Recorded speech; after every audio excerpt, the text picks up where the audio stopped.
Well, hello, good morning, good afternoon, good evening, depending on where in the world you are tuning in from.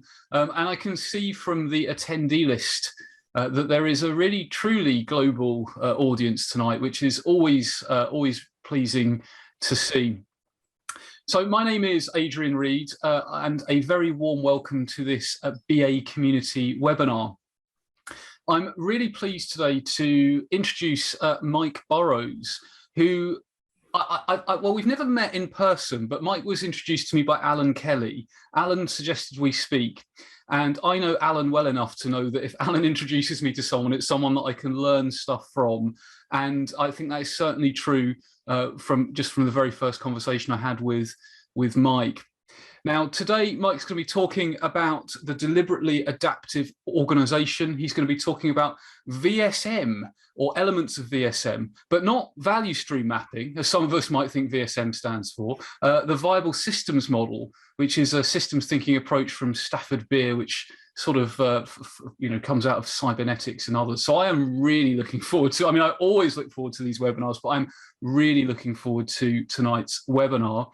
A little bit about Mike before we get going. So Mike is founder of Agendashift, author of a number of books, including Agendashift, Outcome-Oriented Change and Continuous Transformation, Right to Left, Continuous Transformation, Right to Left, The Digital Leader's Guide to Lean and Agile, and the Lean-Agile classic Kanban from Inside.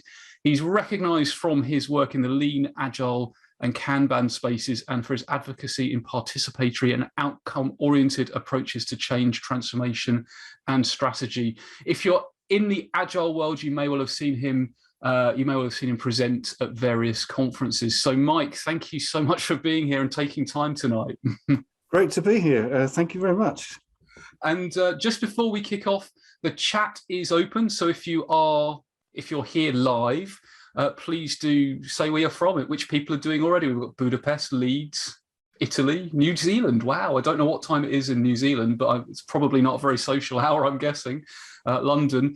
And for those of you that are live, you may well have been on one of these webinars before, but if you're attending live, you have the bonus, which I'm just about to put in the chat, but I'm sharing my screen now, to access a mural board.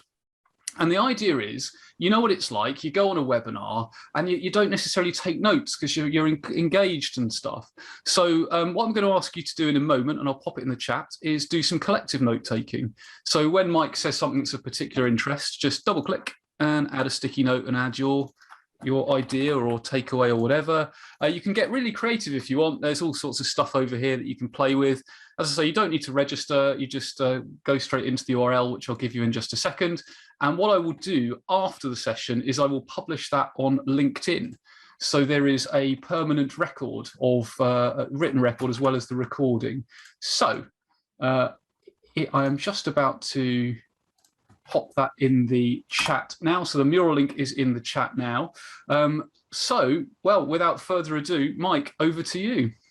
Thank you, Adrian. I will share my screen. Actually, before I do, I'll just mention there's quite a few little URLs showed at the bottom of several of the slides. If you're quick, you might look them up yourself. I know I've actually given a lot of them to Adrian already. Yes, yes, so, I should mention that. That's a very good point. So you'll get them in an email afterwards, and they're also on the mural board. And also questions and answers we'll take after Mike's presentation. So do feel free to type in the chat and keep the chat going. But also there's the Q&A session for any Q&As. So we'll take those at the very end as well. And I've told Adrian I'm not afraid of hard questions. We often the fun ones. Yes. Good. So I will share my screen. Quick thumbs up from Adrian. That's showing, is it? Right, we're good. Right, so up and down the deliberately adaptive organization, business agility at every scale. And we're going to do something, and I'm not taking credit for this, I have to say, not too much. We're going to do something remarkable. We're going to look at a model that works at the scale of teams. It works at the scale of whole organizations and at levels in between. I mean, it's even been used for things bigger than organizations, economies, countries, and so on. And we're also going to look at how it scales down to the level of individuals and individuals relating to each other and so on. And the magic that makes this possible is something that Adrian's mentioned already, the viable system model. something from the 70s. There are lots of great things happened in the 70s. I'm old enough to remember it. I'm not old enough to remember viable systems model because I would have been very young when it came out. But a lot of great things from the areas of things like system thinking, organization, psychology, all that kind of organizational stuff. So much of that, the groundwork was done or further developed in that kind of period. It seems like a heyday of academic organization development and all those sort of related fields. Now I'm going to skim over my bio slide because Adrian's kindly done that for me already. I just want to mention two of those books, Agendashift and Right to Left. This stuff is laid out in quite some detail in the last two chapters of the Agendashift second edition, not the first edition, the second edition. And kind of the seeds for it were sown in Right to Left. So Right to Left is aimed at a much broader audience. The Digital Leader's Guide to Lean and Agile is the strapline to that book. Agendashift is very much the book aimed at practitioners. Well, what kind of practitioners? Very quickly, Agendashift is about change, strategy, and transformation, and it comes from a standpoint that if 70s were the heyday, well, I kind of regret the 90s. Those linear models of change, starting with a solution, starting with a change, thinking you can upgrade your organization like you're upgrading your email server. And it just sends chills down my spine every time I think about that. Sick to the stomach. And I'm so glad that is actually being recognized by people around the world. And in the OD community, there are those recognition that there are multiple models, different approaches for different kinds of challenges, and so on. What we've done in Agendashift is kind of take this question: what if we put authentic agreement on meaningful outcomes ahead of solutions? What if we take that idea, that big what if, and see how far we can take it? And trust me, we've taken it an awfully long way. And it's kind of that's like the starting point that led me to this, the deliberately adaptive organization. We've done some, we have some very well-tested tools now, been going several years now, well-tested tools for helping organizations have the kind of conversations they need to have with themselves in order to transform, in order to do their next big thing, in order to face their next big challenge, or even identify their next big challenge. And we did talk a bit in the first edition about how you follow through on all of that, this sort of operational side of it.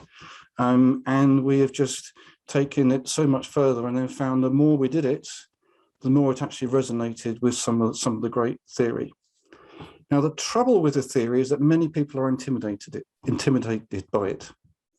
I'm going to hopefully persuade you tonight that it doesn't have to be intimidating. If you've seen pictures like this and been put off, I will put your mind at rest. We're going to organize it in I think, a reasonably novel way, but in a way that still pays a lot of respect to the original model. We do it by making it more specific to the kinds of challenges that we're facing, in terms of organizations and agility and those kind of things. And we make it more specific by plugging other models into it. So plugging Agendashift into it and one other model, the deliberately developmental organization, which Keegan and Leahy, the immunity to change people, you may know them as. And we'll come to that towards the end. And I kind of take you through it in a different way without these complicated diagrams. We start with this simple picture, and it's really about three sort of overlapping systems, super systems. We'll drill down into them and actually see the actual systems beneath, but intentful knowledge discovery, mutual trust building, and adaptive strategy. And we'll get to see what's in the intersections between these overlapping levels as well. So I'm going to start on the bottom right with intentful knowledge discovery. I'll just say a bit about what it's about. This is about what every organization has to do. It has to interact with the environment and do some useful work. I mean, that's pretty fundamental. That is universal. What's more specific when we're talking about intentful knowledge discovery is framing that work as experiments so we get the maximum amount of learning from that experience. Now, if we're talking about things like business agility, if we're talking about things like strategy deployment, we are going to be doing things we've not done before. And if you're doing things for the first time, the smart thing to do is to frame it in such a way that it's safe, whether it succeeds or fails, and whether it succeeds or fails, you get something out of that experience. You gather some insight. And so what we're going to describe for this corner of the model is an engine for turning intent into progress, what we want to achieve and turning that into progress, and turning experiments into insights. So we'll start with the very abstract model, Stafford from Stafford via, and then we'll make it more specific. So every viable system has to interact with its environment. Those conversations with the environment, or whether it's having conversations or gathering food or delivering goods or whatever it might be, a viable system has to interact with its environment, and it's an environment that's changing, evolving. You've got competitors and all these things that go with the environment. If we're modeling a team, and that's the level we're starting at, you've got the team members doing that work. And we've got heads here and hands. It's the hands doing the work, but we never forget that everyone in this system is a human being, a person, someone with agency, autonomy, diversity, all that kind of stuff. This is a humane model.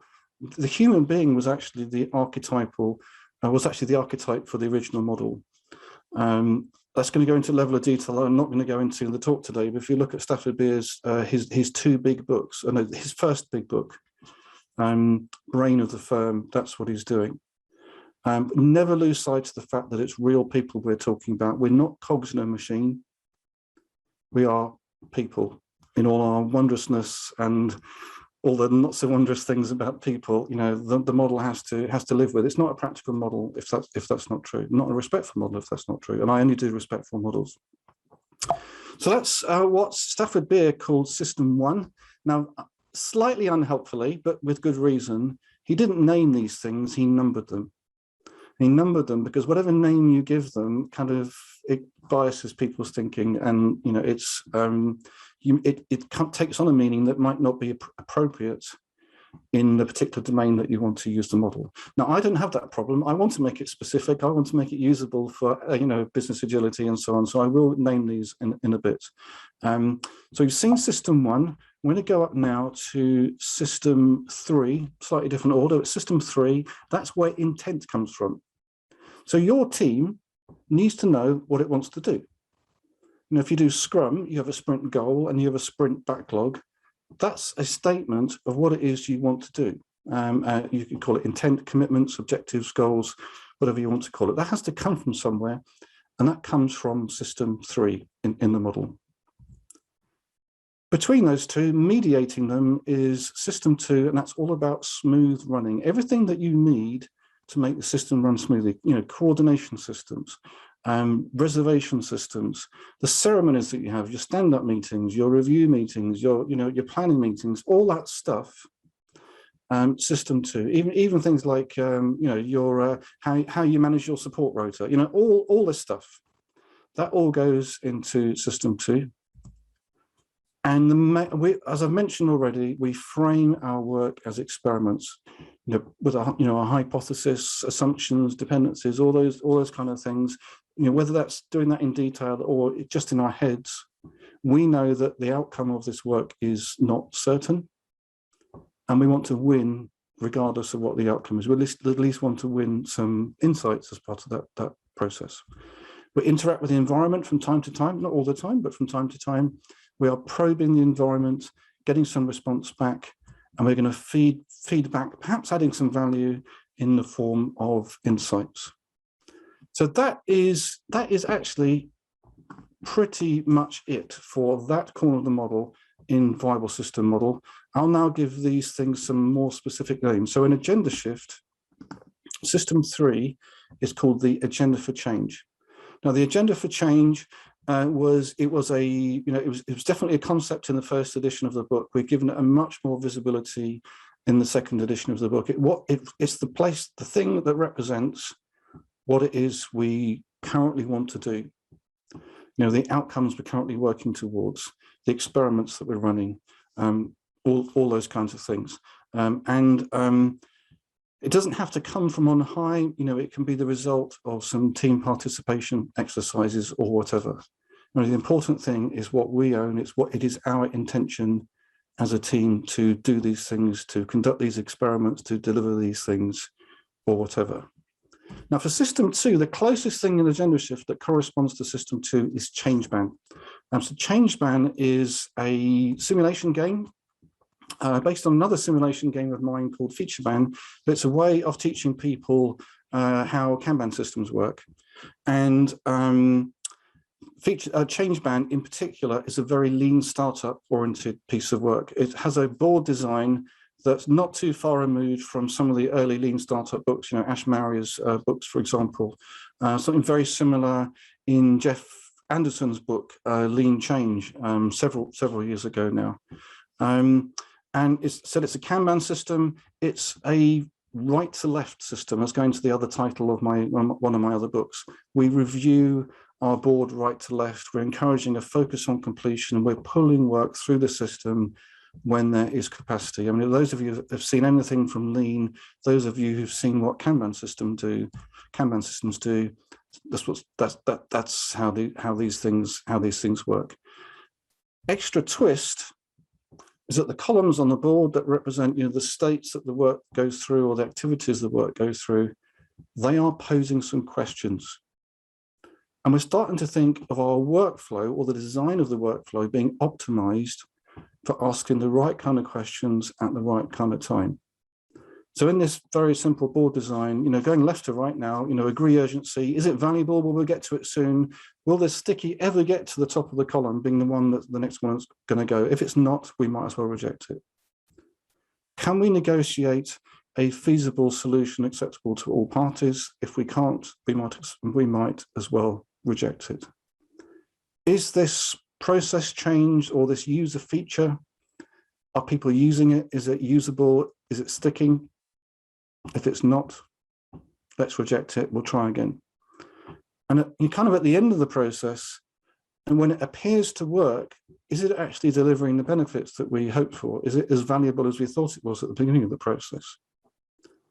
Could say, if it isn't, let's reject it. But actually, I think we'll use our judgment here. Do we like it enough to keep? Or do we reject it? And I'm quite happy for that to be a judgment call. So that is Changeban, and that is a model for how you can manage experiments, which, if you are doing new things, is a good thing to be able to do. And just to really spell it out, I said it's an engine for turning intent into progress. That's just following these loops, anti-clockwise, that is. And clockwise turning experiments to insights. Clockwise experiments into insights. That is the model. It is that simple. Now, the power of it, and you might not believe yet that it is powerful, the power of it is its ability to explain dysfunction, to help diagnose dysfunction. And it does it in more ways and more subtle ways than you might think. It's not just about, is our agenda for change usable? Is that fit for purpose? Are our coordination systems fit for purpose? Do we in System 1 have the skills we need, the resources we need, and all the rest of it to do a good job? What you also do, you ask, is there balance here, or are there imbalances here? Are there, for example, power imbalances between the agenda for change and us, the people doing the work? Are we being asked to do things we're not capable of doing, being set up for failure? Are we being asked to do things harmful to us? Are we being asked to do things that are not in our interest? Are we being asked to do things contrary to the things we know really we ought to be doing, and so on and so on? And you can do that between any two boxes, and you can also ask it about even about the arrows. So, for example, is intent changing faster than we can keep up with? Are we being micromanaged? just so many ways of looking at the different parts of the model, adjacent parts of the model, adjacent arrows or adjacent boxes, and ask, are they in balance with each other, or is there some distortion happening in the conversation? And it's very common for information to get lost. How often do we hear that, well, we don't have a clear picture of progress? Very, very, very common story. Power imbalances may seem harmless. The team may be ignoring their coordination system. It's not working for them. It's too expensive. It's too painful to update, for example. But that may then cause problems elsewhere in the system. So, we start to pay attention. If there's balance everywhere locally, then you've got a better chance that there's balance across the system as a whole. And it's much less likely that there's some nasty dysfunction going on. So what I'm going to quickly open it up to you. I've described a few little dysfunctions. I could carry on thinking of a few. And I'm just going to invite you to either answer the very simple question, which you can do with just one word or a phrase. What's it like? What does it feel like when any of those dysfunctions or any other dysfunctions you can think of in this area are present? Or can you actually look for an imbalance between systems, between arrows, and think, oh yes, I recognize that dysfunction, I'm going to give it a name, put that into chat. So either of those into chat. So terrible people from Michael. Hi, Michael. Lukash, frustration. You feel blocked, no creativity. Dire, chaos. I guess that's if the coordination system isn't working. Denial. Micromanagement I have experienced micromanage. I've been very fortunate actually in my career. I won't say how long it is, it's quite long. I've had very good managers by and large, and I've only once reported to a micromanager, and it was an absolutely horrific experience, and I'm the complete opposite end of the spectrum. Lost, unable to gain traction, not enough people to do the work, loss of engagement, yes. Not enough people do the work, that's an imbalance. That's a very important kind of imbalance, and this is why Changeman and Kanban systems exist. I will leave that there. There's lots of feedback coming through on the chat. Thank you for that. That is just at team level. Now, what I'm going to do, I'm going to talk about scaling up, and I'll leave it till the end of the talk before we talk about scaling down. Scaling up, pretty straightforward.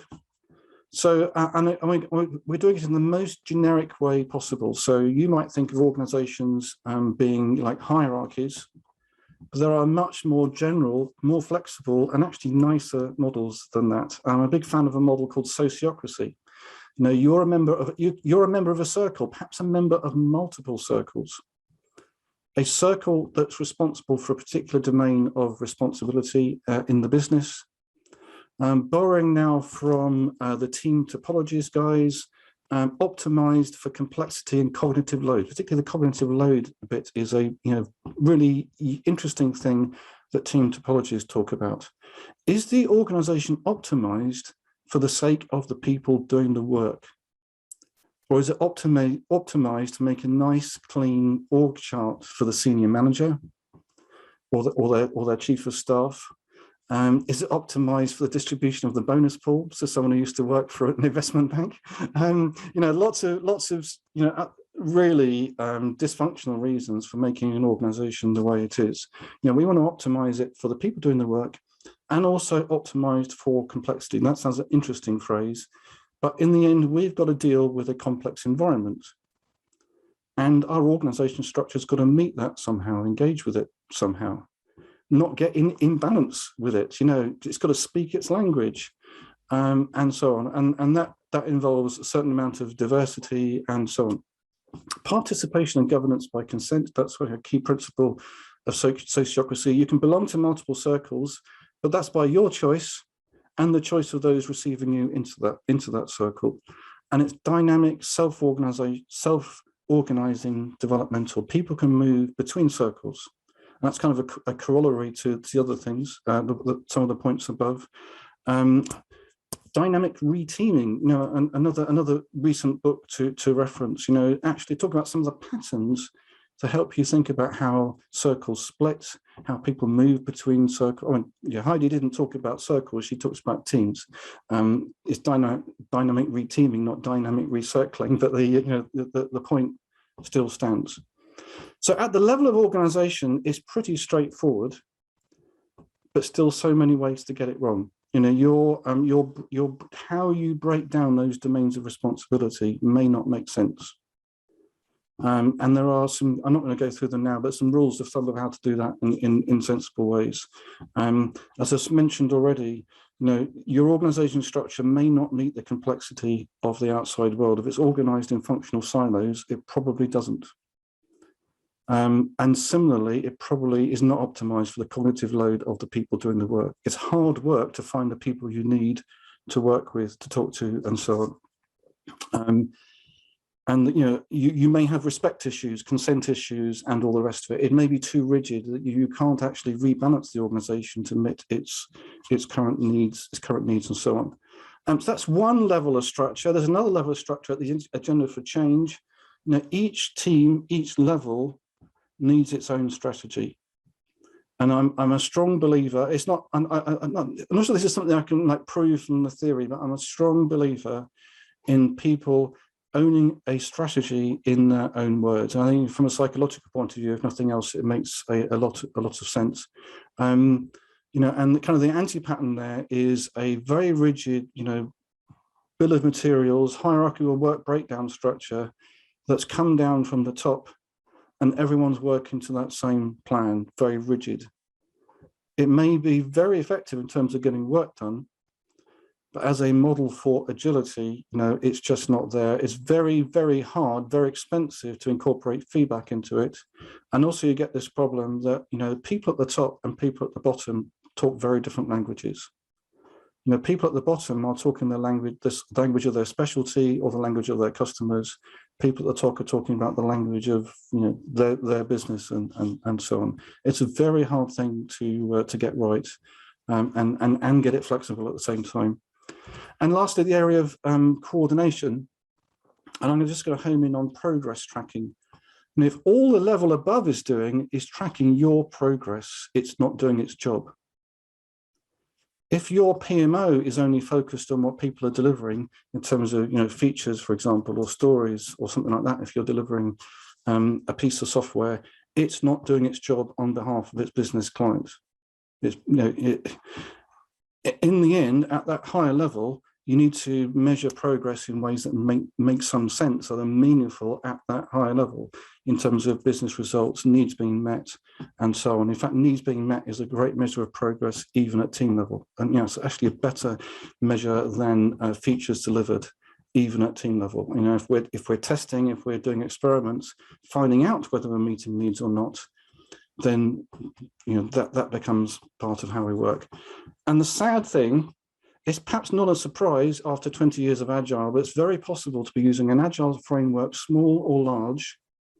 Now, whether we're talking about, you know, just using Scrum or using some branded scaling framework, it's not inevitable, but it's very possible to suffer from many, if not all, of the dysfunctions that I've just mentioned. So it's very possible to follow what is by something that identifies as an agile process, and yet the process to feel not very agile at all. Now, I know people throw these phrases about, you know, that's not agile, you know, around LinkedIn, for example, without being able to back it up. If your instinct is telling you that something isn't agile, then perhaps this model will actually help you understand why that might be, and help you identify, you know, the actual dysfunctions that are involved and how they're missing out, and what they might gain if that dysfunction could be addressed in some way. That's intentful knowledge discovery. I spent a bit of time on that one. I'll go through the others a little bit quicker. I certainly want to have time for questions and stuff at the end. So we'll move on to mutual trust building. So what does that have to do? I mean, this is really what it says on the tin. You know, we want sustained health and performance, working under well-founded expectations. You know, we want to trust that what we think is going to happen is going to happen. We want to trust that what people are telling us is a fair reflection of what they're thinking. We want our agenda for change to reflect broader strategy, for example. People higher up in the organization want to trust that they've got fair sight of the issues that we're facing. And in fact, that works both ways. If we have the opportunity to share what our obstacles, our frustrations, and so our issues are, and know that they're being listened to, that builds trust. And organizations that don't have trust, they are paying a huge price, because every behavior is now hedged. We're not sure if we're going to get that, so I'm going to do some extra work just in case. Or defensive. I'm not sure if I can say that to that person, and now something important isn't being shared. It has a cost. And I'm not going to get deeply theoretical in this part. I'm just going to suggest that anything you do to invest in building trust between levels in both directions and between peers is time and energy and possibly money very well spent.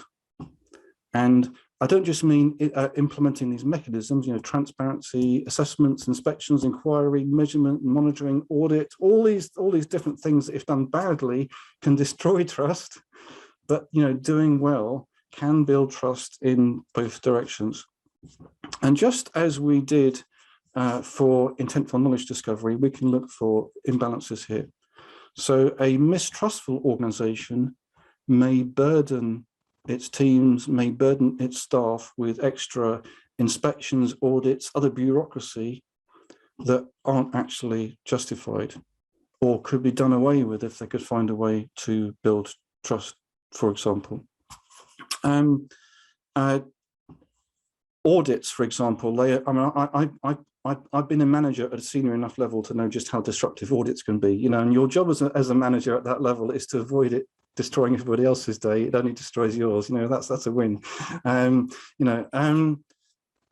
at the same time, someone's got to sign on the dotted line on the accounts and say, yes, this is a fair reflection of what we're doing, what we have, and all the rest of it. These things, you need to find the right balance. It sounds like a cliche, but it's really true, and it's actually how the model works. When these things are out of balance, then there's dysfunction. I'm going to drill into one of the tools that I mentioned, and that's assessment. Now, I mentioned assessment because it's a big part of the history of Agendashift. We had an assessment back in 2015, 2016, that sort of time. It was a spin-off from my first book, and it became what's called the Agendashift Delivery Assessment. And around that, Agendashift really grew, and we developed some. When you hear assessment, you think, oh, someone's going to tell us what's wrong with us. And that's not how our assessments work.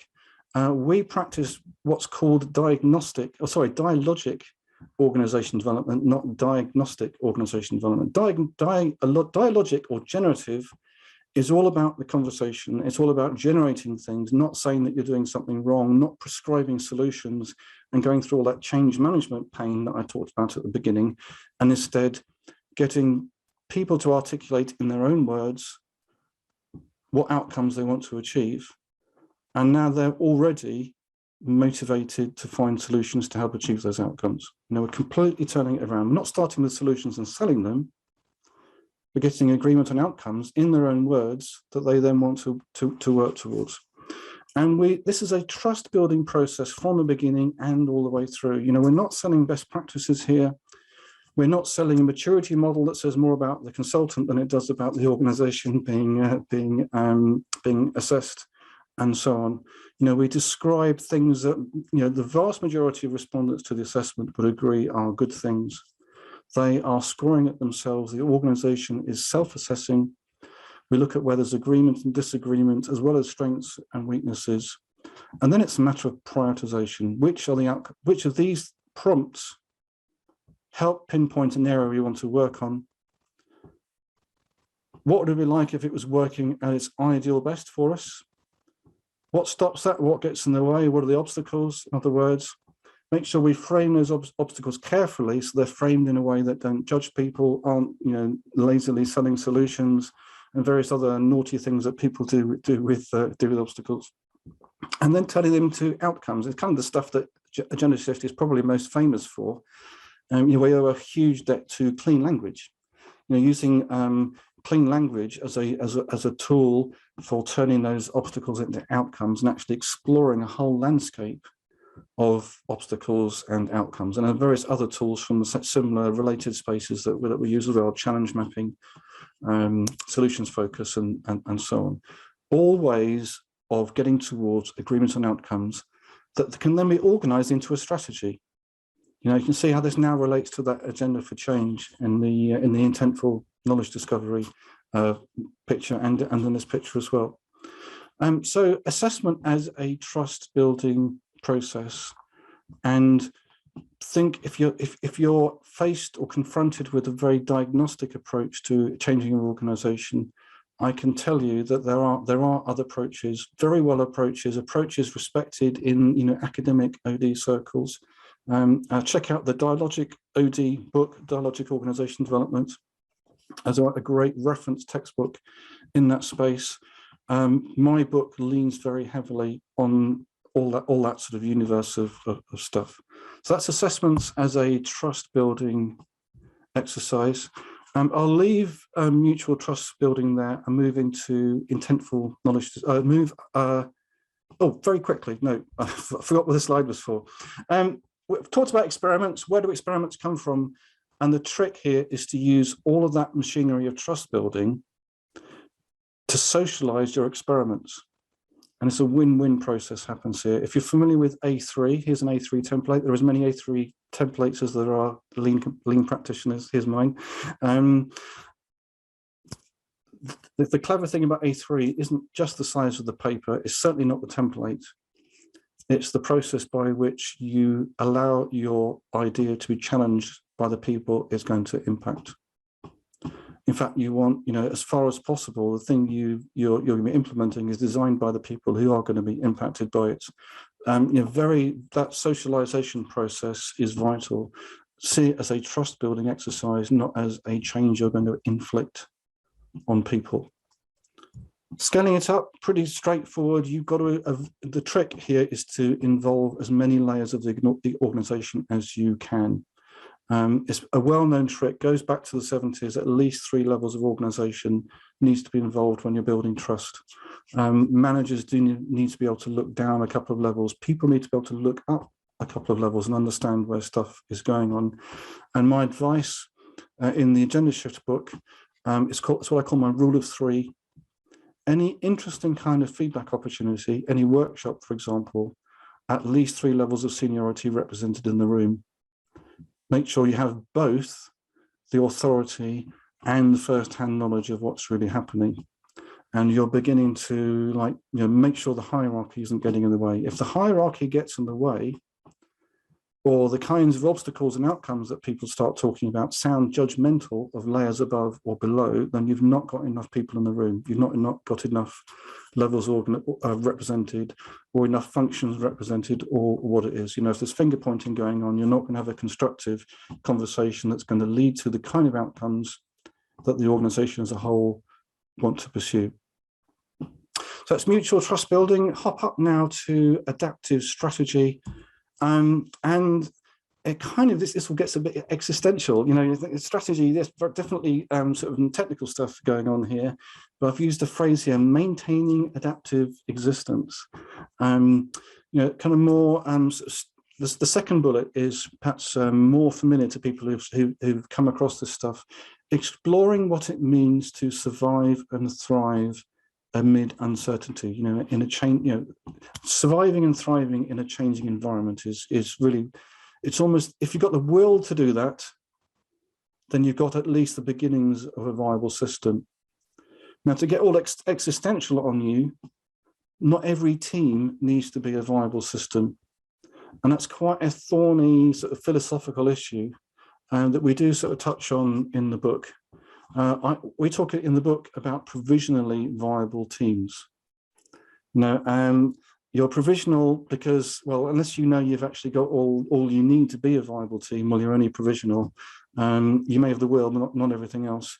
Not all teams even need the will to be viable. You know, if you're set up for a particular purpose to perform a particular task and then be disbanded, then you don't need all this stuff.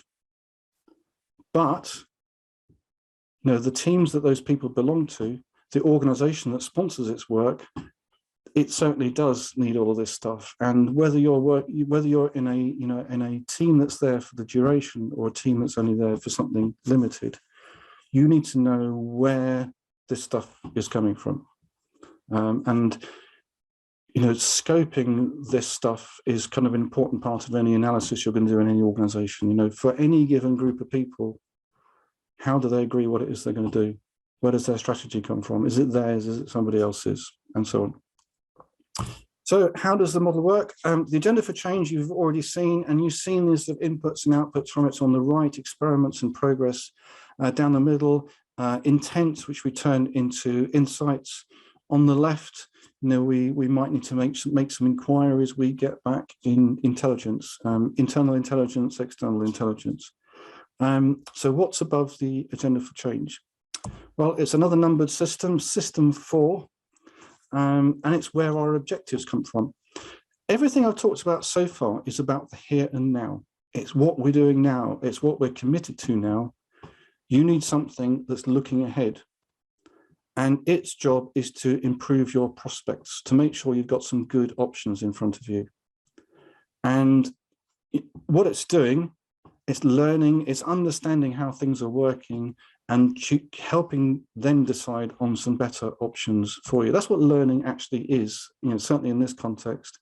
It's updating, you know, the team here or the organization here is updating its model of itself and its relationship to the organization. If you've come across double loop learning, you know, that point where you challenge your base assumptions, well, that's here in system 4. So you might ask then, well, what's above system 4? Inevitably, it's going to be called system 5. You know that.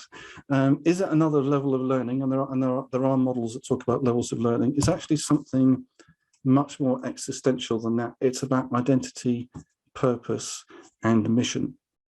And why those are systems and not just things, you know, these actually are, to an extent, dynamic. So I worked, I'm trying to think how long ago it was, 15, 20 years ago, the bank that I then worked for maintained its own chat system. In fact, I remember there being 2 completely different chat platforms developed over the years in that bank. At one point, it decided, we're a bank, we're not in the business of chat systems. We are going to spin this off. That spin-off got an identity, purpose, and mission all of its own, completely separate to the bank. And the bank was no longer, if it ever was, in the chat business. Now, those of you that know the history of Slack, now Slack was the messaging system for a games company that wasn't doing very well, and actually decided we might do better as a communications company than we do as a games company, and actually got investment and you know, completely relaunched, repurposed, the whole identity, purpose, and mission of the organization changed, and that's what gave us Slack as we have now. In Lean Startup, the pivot is potentially an identity, purpose, and mission changing thing. Those big decisions need to be taken very seriously. It's not just about choosing the best option because the numbers look great. You know, if you're going to be a different kind of organization after taking that decision, then you take that decision very carefully. So one other thing that this top system is responsible is called, you can call it mode, you can call it mood. You know, are we in a threat situation? You know, is it maximum alert? Are we maximally focused on one particular set of deliverables? Because if we don't get this done before our competition, then we're out of the game. Or is it let 1,000 flowers bloom because we need the innovation and we're not quite sure where the innovation is going to come from? You know, is it audit season? Is it Christmas party season? You know, all these different things that sort of change the mood of the organization. That is actually recognizable in system terms. It's very recognizable in the biology, but it's recognizable even when we're talking about social systems like organizations. And the result of those go down to mainly to well, they go down to the bottom right-hand corner to the intentful knowledge discovery, but it's often about calibrating your coordination systems. Are we going to narrow our focus, limit our work in progress more carefully, or we're going to let things expand out? But there can be other sort of policies, budget allocations, another common lever that organizations can pull. They're not experiments. When a budget changes, the budget changes. You can't contingently spend a budget. It's there or it isn't. So that's the theory of the model. Plugging Agendashift into it. System 4, strategy, performance, and alignment review. That's where a lot of the learning happens. Not all of it. That's where a lot of the learning happens. And then above that, the outside-in strategy review. Both of those are described in both of the more recent books. The strategy, performance, and alignment review is called the outside-in service delivery review in the books, but it's more general than for service delivery, so we've changed the name of it. That's adaptive strategy, that top box. Just want to say, it's actually an amazing model for the deliberately adaptive organization and for leadership as well. And I'm going to just blow away a couple of myths about where this stuff comes from as well. There's a myth that the systems community, the cybernetics community are all about control. And it actually couldn't be further from the truth. The maths, there's real maths, there's real information theory, there's real control theory, and so on. I did a little bit of the maths at university. I didn't know enough control theory to know that many systems are not controllable. And I was going to pose this as a rhetorical question. I'm not even going to bother. I'm not going to insult you. The manager, the CEO of the organization can't control the environment. He absolutely can't. The best he can hope to do is to influence a bit of it. And he should choose carefully what's the bit of it he wants to influence. He can't even control the organization. An organization made up of, remember, human beings. People with their own motivations, their own different sets of skills, their own lots of different things. The idea that you can just command and control your way through a changing environment that's not under your control, it's that's for the birds. That doesn't work. It doesn't scale. That has been known for 150 years. Since the Prussian army started investigating this kind of stuff. So what the Prussians came up with was we should have intent-based leadership, mission command, and things like that. And even that's not enough. Saying that you would like something to happen and it happening aren't the same thing. Jean-Luc Picard might be able to say make it so, but he can't guarantee that it will be so. And there are other levers that you need to be able to pull. So I've mentioned also already those policy constraints and policy levers, calibrations, and so on. So managers, part of what managers do is manage constraints. Making sure we've got the right sort of balance, the right sort of mix of people tackling the right kind of problems, for example, with the right pots of money enabled to enable to do it, just to take one example. And on the left, building trust. And one of the interesting things is that the building trust bit actually wasn't in Stafford Beer's first book. System 3-star, that system on the left, the one where the reason it's called 3-star is because he discovered it too late and the numbering system broke. It is actually as simple as that. But the maths told him that there had to be something missing. There's no way a manager can have any semblance of control just with intent and managing constraints. And actually, you've got to trust the organization to self-organize, to self-govern, to self-develop. But to make the maths add up, you've also got to be able to see into that as well. But no manager can be, looking at everything all the time. That's not possible. So there's a mathematical sleight of hand going on here. The manager may have a roving eye, but that's the best he's got. And really, the cybernetics community understood the limitations, understood its own limitations, understood there was no model that can make the universe controllable. There's no model that can even make an organization controllable. And in the end, we have no choice. if it was a difficult choice, or actually reading their work, I don't believe it was difficult for them. They've got no choice but to trust people and to respect people and to recognize that every employee, is a human being with an absolutely amazing, set of tools and skills at their disposal. And self-organization is actually the key to meeting the demands of an environment that the CEO can't always predict. So that's the model, presented, I hope, in an accessible way. Certainly none of the complicated diagrams you saw from the beginning of the talk. I haven't quite made good on my promise. I didn't cover business agility at human scale. So just spend 2 minutes on that before I wrap up. I could ask you, what's your agenda for change? In career terms, where do you want to get to? What's currently on your agenda for developing yourself so that you get to where you want to be, so you can exercise that next option or whatever? What are your focus? Are you focused very much on one particular field, or is your strategy to spread yourself thin across, as a generalist across lots of things? I'm not judging either of those, not a right or wrong thing. That's a choice for you to make. Are you honest with yourself about that challenge? And we can also think about that as a leadership thing. Are you honest about the challenges that you face at work? Is your behavior coherent with your emotional response to the changes happening around you? If you can't trust yourself, how do you expect anyone else to trust you? Or can you reasonably expect other people to trust you?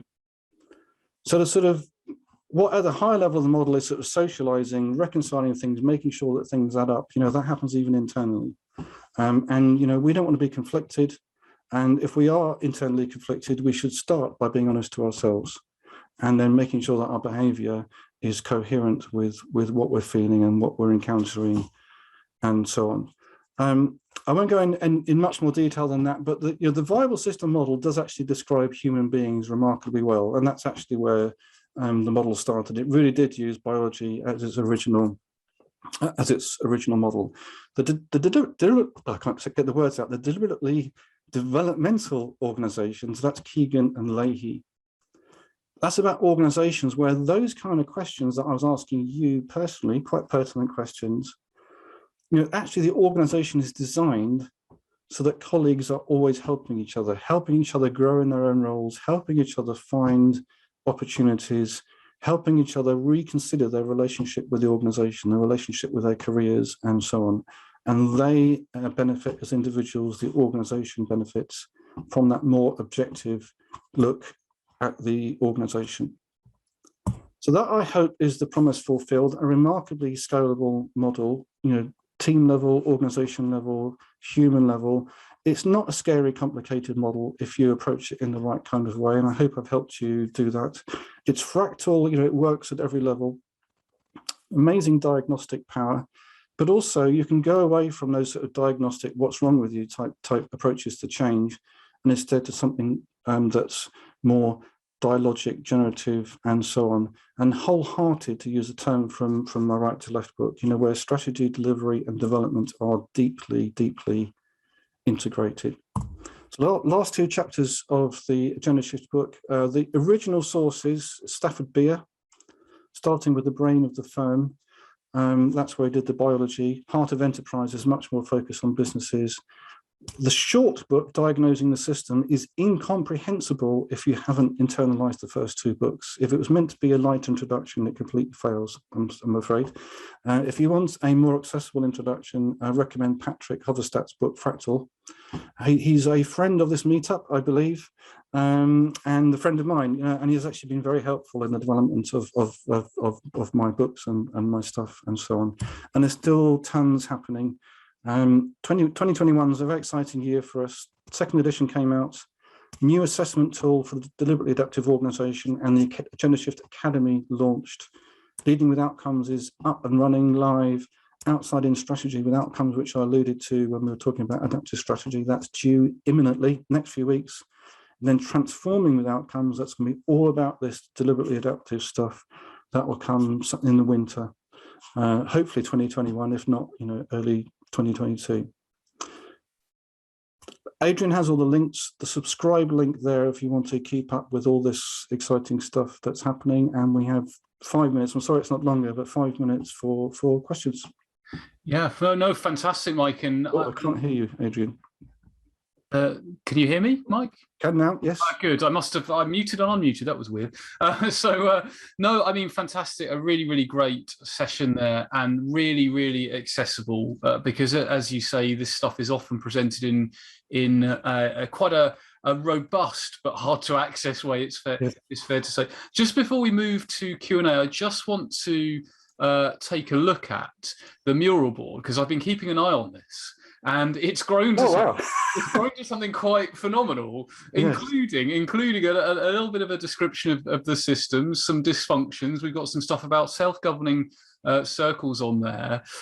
So I am going to, I think there's a way I can celebrate the work that the people have been doing in this. And again, this will be posted on social media afterwards. There'll be a link on it in the email that goes out, and if you're watching live, there's a whole bunch of links over here about some of the stuff that Mike's been talking about. So let's move straight on to questions, Mike. So Bethany asks, going back to the change ban exercise, Bethany asks, is there a rule for how much time you give an initiative before you run the change ban exercise? The change ban is actually a simulation game. It's a teaching tool, really. And there's a mantra that you will read on the change ban page and on the feature ban page: experience before explanation.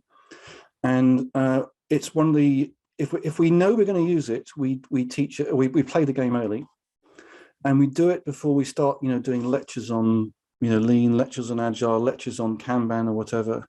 And people arrive at some insights while they're playing the game, and that are 10 times more powerful than anything that I could say to them.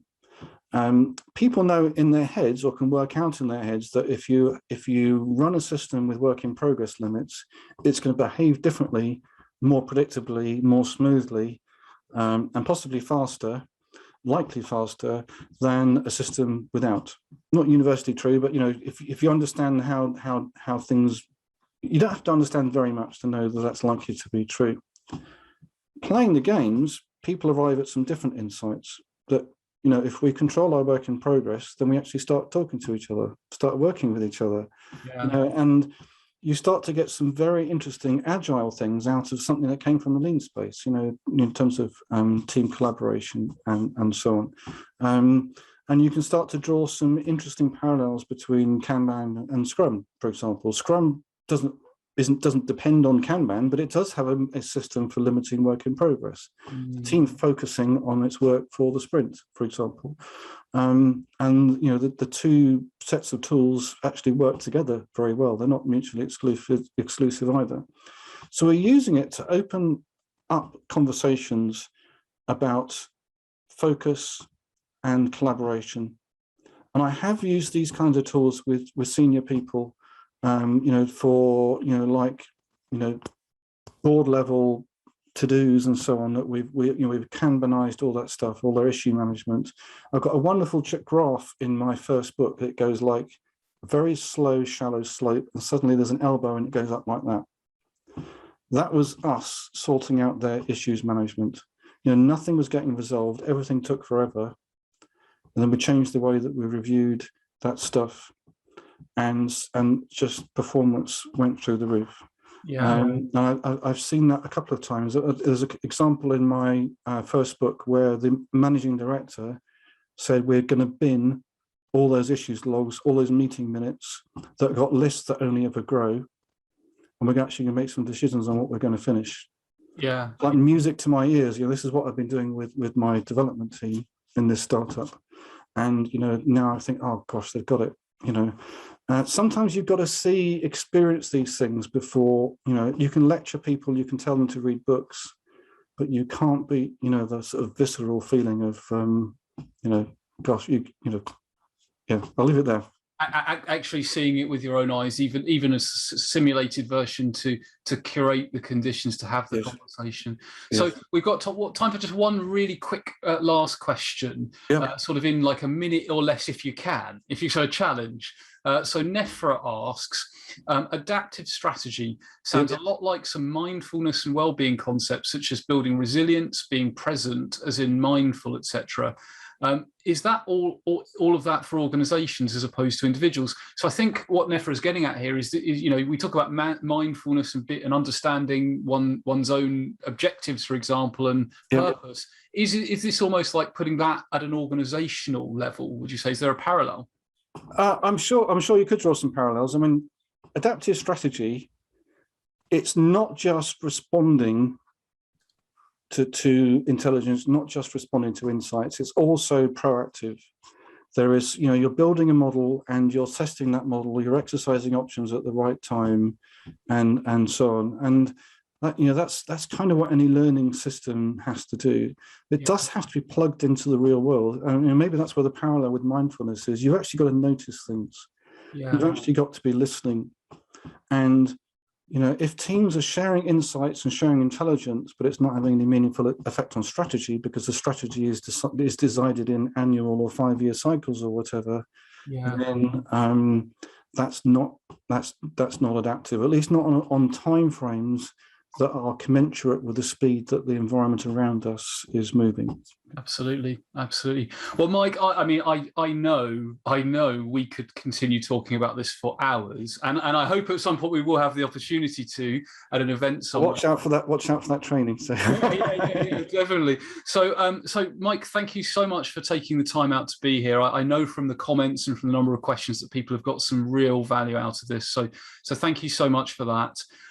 Everyone tuning in live, just before you go, just a couple of things to say. One is, please do connect with Mike. I always think in this world of virtual presentations, it's hard to give a real round of applause, but you can give a virtual round of applause by connecting with someone on LinkedIn and following them and looking at the sort of various books and stuff. My LinkedIn is in there as well if you aren't already connected. I just want to let people know about a few upcoming events. The first is on September the 23rd. Bit of a different format. It's BA Open Mic Night, although you don't particularly have to be a BA to be there.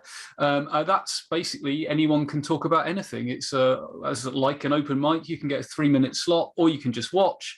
Great opportunity, normally lots of fun. And the thing about that one is it's not recorded. For very good reason. One, so it's a real, we can talk about whatever, but they, miss out. Also, at the BA Conference Europe this year, one of my weird initiatives is I'm going to be doing 6 live streams from there with interviews with speakers, and I'm going to stream those on YouTube. So even if you're not at the conference, if you haven't got a ticket, you can get a little tiny tidbit of what's going on, although be aware, if you see it, you'll probably then want to go and buy a ticket. So this is that FOMO, fear of missing out thing. And also, I have set up, and you may have seen this already, a roadmap of webinars and content and stuff.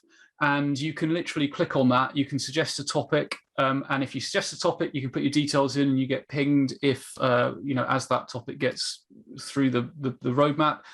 Or you can just upvote topics that are on there already. So I'd really love to hear from everyone on there what topics you want to see in future webinars. But given we're a few minutes over, which is totally fine because it's been completely very, very interesting, I must now close the session. So a massive thanks again, Mike, for such a really interesting, engaging and accessible session.